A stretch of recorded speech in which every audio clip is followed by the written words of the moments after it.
Friends, ఈరోజు ఈ video వచ్చేసి మనకి బిగ్ బాస్ సీజన్ 9లో అంటే సెకండ్ వీక్ ఎలిమినేషన్ అయితే అంతగా నచ్చలేదు. ప్రియా వెళ్ళిపోతే బాగుండు అనిపించింది. కాకపోతే అక్కడ మర్యాద మనీష్ గారు వెళ్ళిపోయారన్నమాట. ఉంటే బాగుండు అనిపించింది. ఫస్ట్ వీక్ అంటే సెకండ్ వీక్ కొంచెం డల్ అయిపోయారు.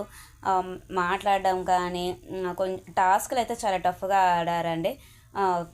కిచెన్ డిపార్ట్మెంట్లో ప్రియ గురించి మాట్లాడడం కానీ ఏదైనా కానీ కొంచెం డల్ అయిపోయారు. కాకపోతే ఏంటని అంటే ప్రియ ఓవర్గా చేస్తుంది కాబట్టి తను వెళ్ళిపోతే బాగుంటుంది అనిపించింది. ఎవరికి రెస్పెక్ట్ ఇవ్వట్లేదు. తను ఏమంటారు అక్కడివి ఇక్కడ అన్నట్టు చెప్పేసి గొడవలు అచ్చట్టుగా చేస్తుంది. అదైతే నచ్చలేదు. చూద్దాం ఇంకా మరి ప్రియ ఎన్ని రోజులు ఉంటుందో.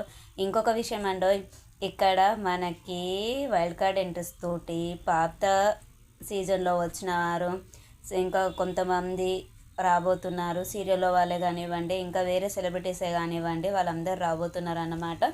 చూడాలి ఎవరెవరు ఎంట్రీ ఇస్తారు ఏంటి అనే. అంతే కామనర్స్ మాత్రము వీళ్ళే ఉంటారండి. కాకపోతే మాత్రము సెలబ్రిటీస్లో ఉంచే కొంచెము వస్తారు. అంటే ఒక్కొక్క కామనర్ వెళ్ళిపోయిన కొద్ది ఒక్కొక్క సెలబ్రిటీ వస్తారు కావచ్చు, అది అయితే తెలీదు. చూడాలి. మనకి బ్రహ్మముడి దీపిక, పృథ్వీరాజ్, మళ్ళీ ఇంకా అఖిల్, ఇంకా కొంతమంది పేర్లు అయితే వినిపిస్తున్నాయి. అందులోంచి ఎవరు వస్తారు అనేది అయితే మనకి ఖచ్చితంగా తెలియదు. కలుద్దాం ఇంకా మళ్ళీ మరిన్ని విషయాలతోటి. బాయ్.